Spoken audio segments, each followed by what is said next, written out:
with Mark Barber again for our second shot at this morning. Mark, interesting discussion. Again, as usual, we start on one thing and through some of my offbeat thoughts kind of get you off the track, but we ended up really with a good discussion of discipleship. However that may have got there. Where are we at right now? Well, we're going to pick up with the boat ride, so going over to the other side. Okay. Now, I went to, was at Knox, Haddon Robinson, one of my preaching professors, connected the discipleship to this little boat ride here, and then to the following section. Of course, I think he was using the Gospel of Mark, but nevertheless, it's there is a connection here, and I think that what we have to look at is here. He says, "This is what a disciple says: I will follow you wherever you go." And we brought this up. You brought it up in the beginning of sometime in that last discussion. This is what discipleship looks like. Now, we have to remember the Jewish people were not seafaring people. The idea is that they were people of the hills. And frankly, they were kind of afraid of storms and rain. Now, who was the great storm god in the Old Testament? The one with the lightning bolt in his hand. Oh, Zeus? Well, Zeus too. Well, Zeus, but no, Zeus wasn't. That wasn't.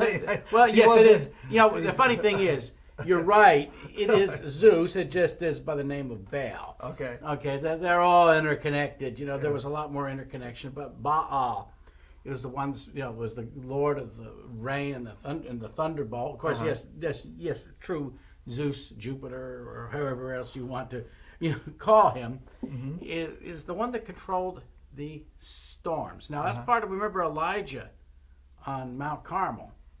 He challenged their God to deliver on what their God was supposed to be able to do. What had it not happened for 3 years? No rain. So whose God was failing?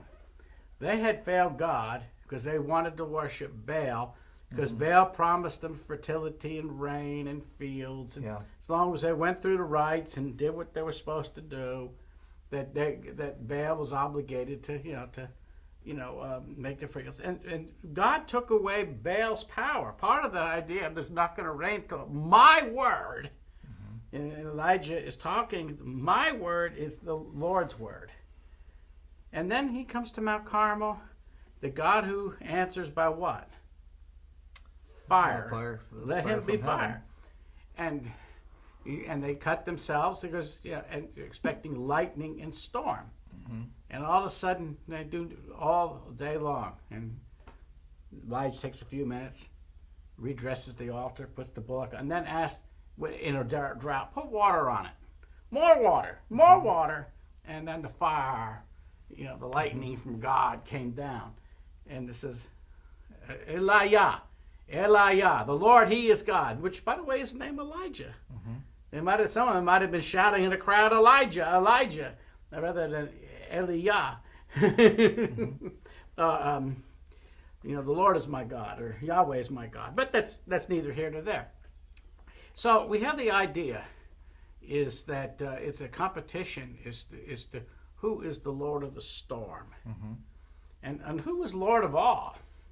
And whose God is God? Is God the common conception of fresh-baked cookies and warm milk? Or is he the God of the storm, the one that both creates the storm and the one that calms the storm? I think both. Well, all right. Well, I know what you're saying, but he's the God of all comfort.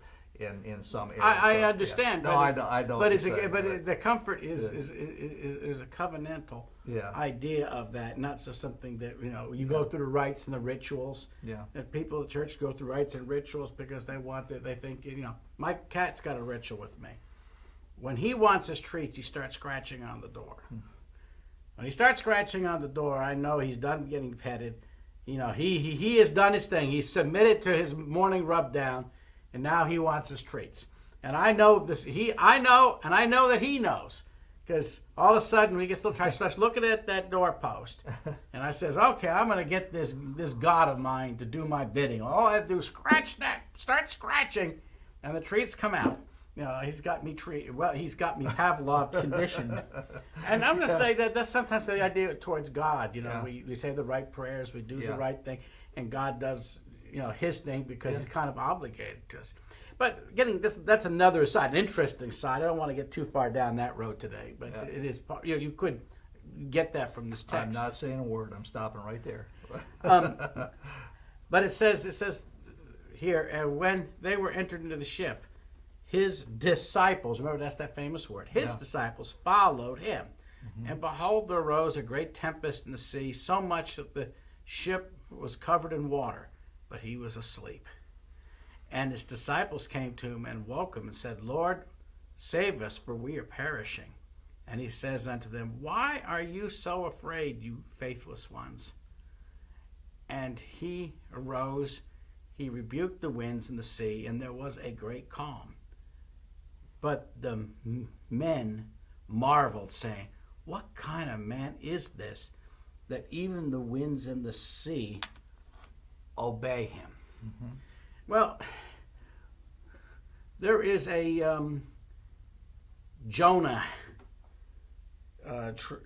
trail in the book of Matthew as well. We'll get to it a little later in Matthew 16, where Simon is addressed as Simon, son of Jonah, Simon Bar Jonah. And that'll be a very important part of my Gentile exposition. So I'm just going to give you a little forward advertising for Matthew 16, which you might get to in about a year at the rate we're going. But here it is. The Jews were definitely afraid of water. Water represented chaos. And part of the chaos is because where did invaders come?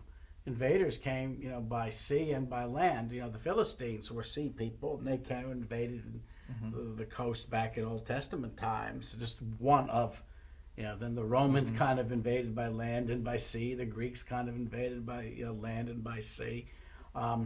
So there were people of the hills and the valleys. They knew the backsides of the desert, and the whole idea of being confronted with all this is was mind-boggling. And all of a sudden they enter into this lake. They're fishermen. They've probably seen a storm or two, but I had the idea this one was outdoing them all. And this wasn't the only storm, but this was one terrible storm. Listen, this actually has. I'm not the Greek scholar. You'd probably know more about this, but isn't this like a seismatic, almost like an earthquake type thing that throws forth all the waves? I mean, this is not just. I mean, and I would think that even from a supernatural standpoint, this could even be something demonic. It doesn't say that, but I'm just saying there seems to be this huge. This isn't your typical even. This is even larger, right? Well, the question is who's the source of the storm? Yeah. And whether the devil was the source of the storm. The devil couldn't be the source of the storm unless God. No, God allowed him to do it, of course. Right, I understand that. So ultimately, the ultimate cause of the storm is the Lord had something to teach. Well, yeah, but and I want to just I don't want to go too far, taking you off your path, but I mean, even when we talk about that, this represented chaos and things, but all the way through the Old Testament, I mean, there's almost this sense where Jesus is. I mean, this really is when they say that. I've kind of probably stopped you, and maybe I don't mean to get there too quick, but in the Old Testament, I mean, God was a God who commanded the elements. I mean, he commanded all of the elements to Pharaoh. He's the one that split the Red Sea. The Bible in Psalm 18 it talks about he rebukes the waters or the sea or the ocean, and it's he makes a storm. And he calms the storm. Yeah, and so then we have another one that says that what does it say? The stormy winds fulfilling his word. So so we have God to control the elements. I'm sorry. So that's it's ultimately speaking. This is a very great demonstration of the sovereignty of God. We can argue over over whether the devil is the intermediate cause or not. That's not. I'm not. Uh-huh. I don't think that's what's interesting. There's a great storm. It says with wind. Right. We like to say everything has a natural cause, and God uses natural causes too. Right. And anytime you have the miraculous enters into the world, Right. there has to be some sort of scientific, evidence to what God is doing. I mean, I saw the word said, the Red Sea parted, and there, you have to say, well, how did God do it? And you could look at, and it's certainly miraculous. But at the same time, one would see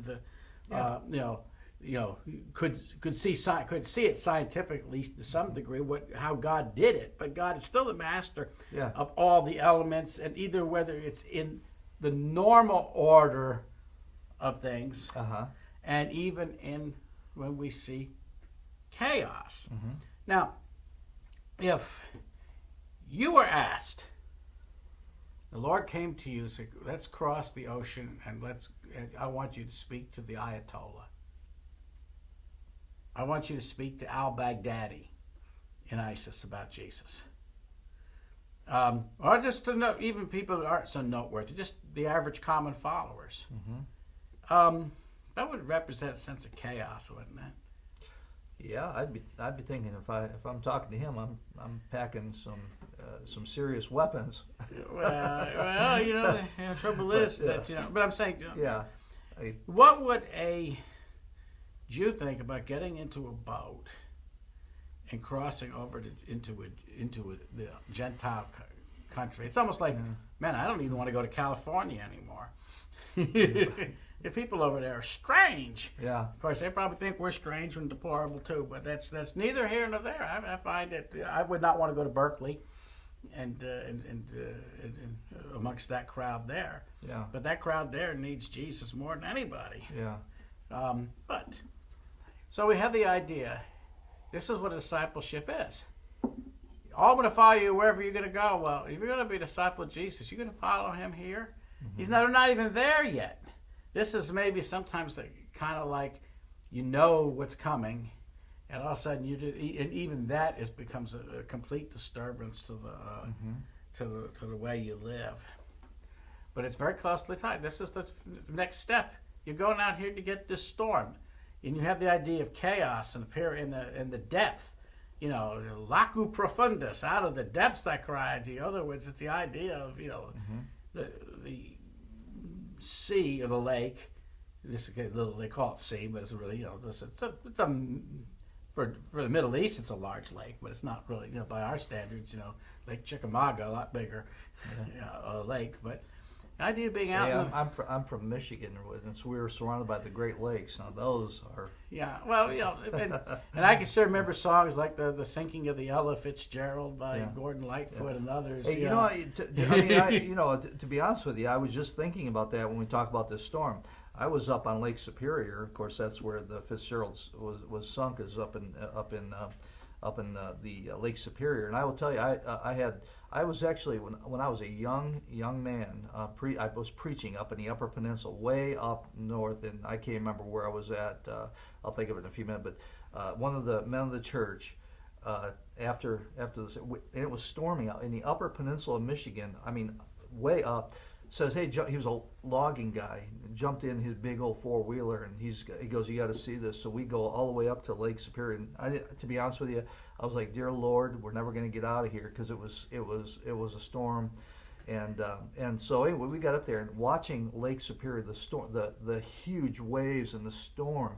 I will tell you that it was magnificently beautiful. It was an awesome thing, but if I would have been on that, I would have been terrified. In the boat. It says one thing to be the scribe there. Yeah. It's another thing to be in that boat. Right. It's exciting to watch on television.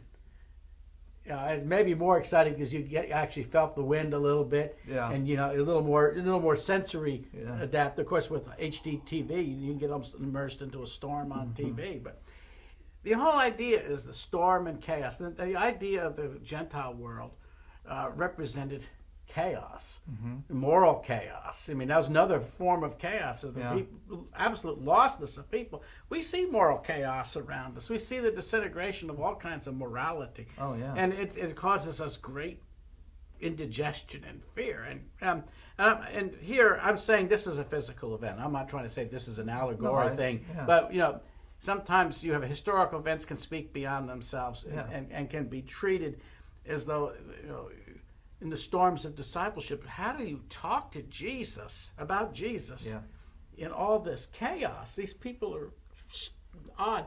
They're not even they're not even thinking about him, to be honest with you. I mean, at the very end, they're, hey, wake him up because we're gonna die. Yeah, and but what is Jesus doing? Sleeping. He does. God does not. Nor does he sleep, is one of the hymns. I've heard the bells on Christmas Day by Longfellow. God is not dead, nor does he sleep. Yeah. Sometimes to us, it seems God be a little bit unconcerned about the troubles we're going through. It's not because he's unconcerned, because he's in charge. And and one thing about calmness under fire, I mean, you can sleep through a storm like that. And it demonstrated to the disciples, look,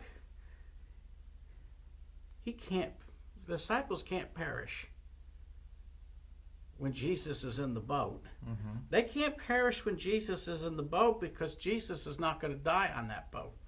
Now, there'll become a time of chaos around the crucifixion. That's true. Yeah. But what you see right here, as long as Jesus is in the boat, nothing can happen because it's not his time.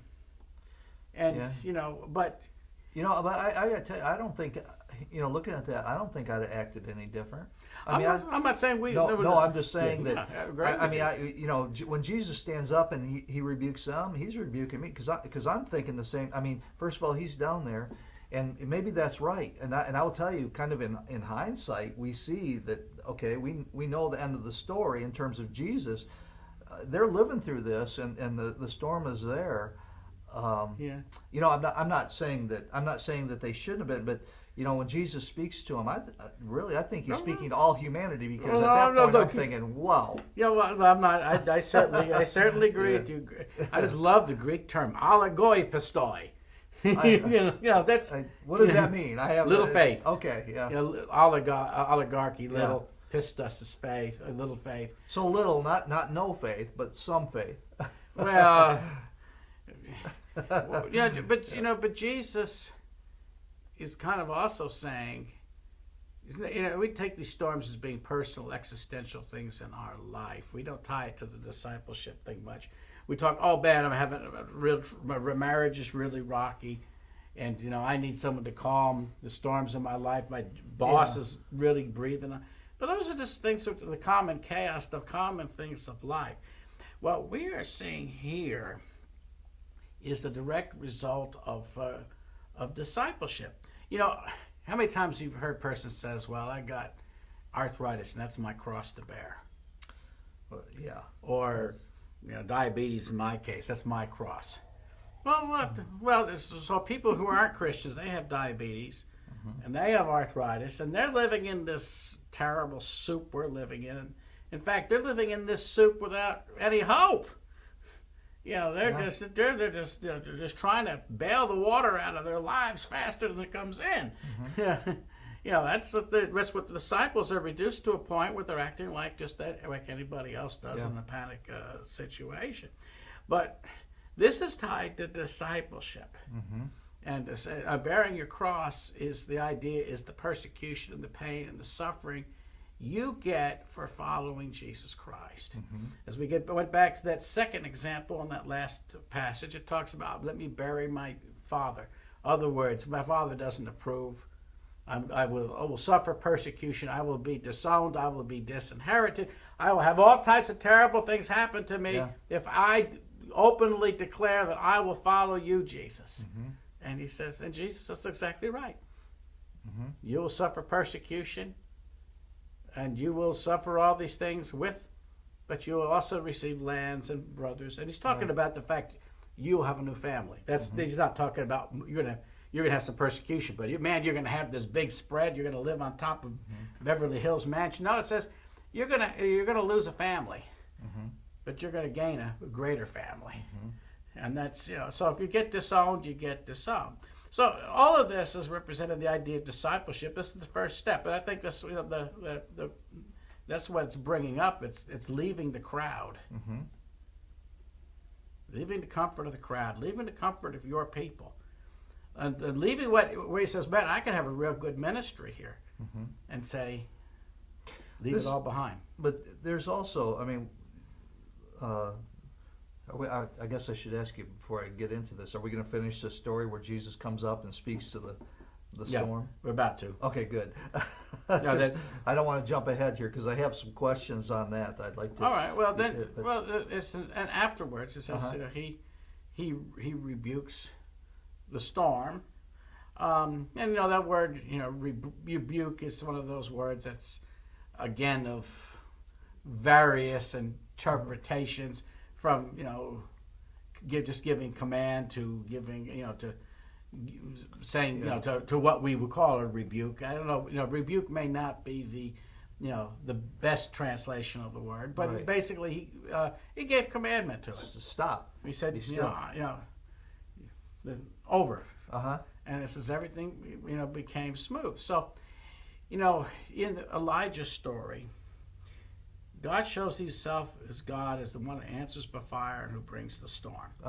In this case, he's the one that calms the storm and shows himself to be God. It says, "What manner of man is this that even the winds and the sea obey him?" Oh man, you can climate change, anybody? The idea is that we can't even control the weather. Chinese are trying very hard. They get it rain on their country and not on ours, and there'll be global wars. If it were up to people, it says I think God settled that fact way back with the covenant He gave to Noah. And said, I'm not the earth will never be cursed for man's sake again. Animals, nothing. But He's going to bring the storm of fire. He's going to bring fire. He says that's what this. The elements are going to melt with fervent heat. That's there. I mean. So, what was a great question you wanted to bring up? Well, no, it wasn't so much a question as you just answered it. I mean, ultimately, this is a demonstration and for lack of a better word, a proof that Jesus is God. Because, like they just said, "Hey, who is this? Even the weather, even the elements, respond to Him and obey Him." And the only one that could do that is God Himself. And like you said, I had really, to be honest with you, during all the time, I had never really connected it back to Elijah, but I had connected it back to Moses and in Egypt and the Red Sea and and even where God told Moses to strike the rock and water poured out. Yes. There's a total control over all the elements, and and David, there's that combination. I think it's in 2 Samuel somewhere where he basically Psalm 18 is repeated in 2 Samuel. There's this place where it says that God is the one who speaks to the sea and lays bare the elements. I used Elijah not because that's the only. No, I certainly. God caused great hailstones to fall. I just think that there's amazing how God, that all the way through here, including Elijah, and probably we could probably go through. It's probably just amazing that here he is, and we think of of course the resurrection, which is the ultimate proof. But I mean, all these things, all the way going through, there are testimonies and proof of who Jesus is and His absolute sovereign control over all creation. All right, now for the little bit of thought. This is the afterthought. The winds and the sea know who their master is. The ox knows his master, and that's from Isaiah, the first chapter.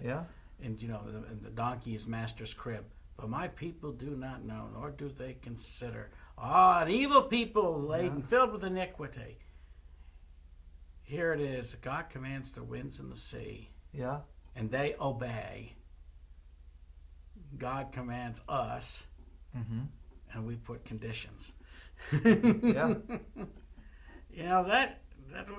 really says something, doesn't it? I'm kind of going back a little bit here, but we talk about it's interesting that the world, that when you turn your eyes away from God the Creator to other gods or to other methods, whatever it may be, you end up ultimately fearing chaos.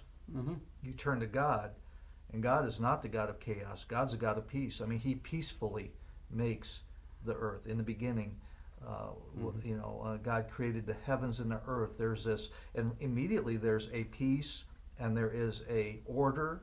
He orders the division between water and land.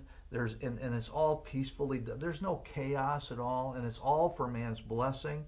And here, God just shows that there's no chaos. God's in control of everything. Well, originally, there's also the idea of the restoration of chaos to order in the end of all times. That's the ultimate purpose and trajectory of the Scripture. Is the idea is that sin introduces chaos. God. Yeah, absolutely. God. Yeah, there was no chaos until sin came in. That's right, and God interacts with that chaos. Yeah. But if you understand what the Bible theology is, this is biblical theology: creation, fall, redemption, restoration. And here you have a sense that God is, there's eschatological restoration at the end. Is that all this will be rebuked? Yep. And not only will the winds and the seas obey Him, but every knee shall bow. Yeah. Every tongue shall confess that Jesus Christ is Lord, to the glory of God the Father. That's, there's the promise of this restoration here in this text also. Yeah. And when you read, all your biblical scriptures have to be read in this greater context of God's plan from creation to restoration. Yeah. Well, just one last thought, and we'll have to go because I've got another meeting just in a few minutes. But the interesting thing here is that just on the scene, I'd like to maybe we'll pursue next week of this idea of chaos and restoration things, because God is not even today we've got people that want to preserve pristine wilderness, and in Scripture God doesn't really like pristine wilderness. In fact, He allows evil people to inhabit land so that the pristine wilderness doesn't take over everything. He sees man, even evil people, in some ways is better. I mean, until his people come. I mean, and then the land vomits out the evil people, but they're replaced immediately by people. But God allows even evil people to inhabit what would be called the desert areas, the wastelands. Will be an interesting discussion for another day. But leave it with the songs, the Peace in the Valley. The God of the mountains is the God of the valleys, or Psalm 121, I will look unto the hills, from whence cometh my help. Absolutely. Whether that's a question or a exclamation is up to debate, but nevertheless. Mark, great debate here. I enjoyed it. We'll talk to you next week. Okay.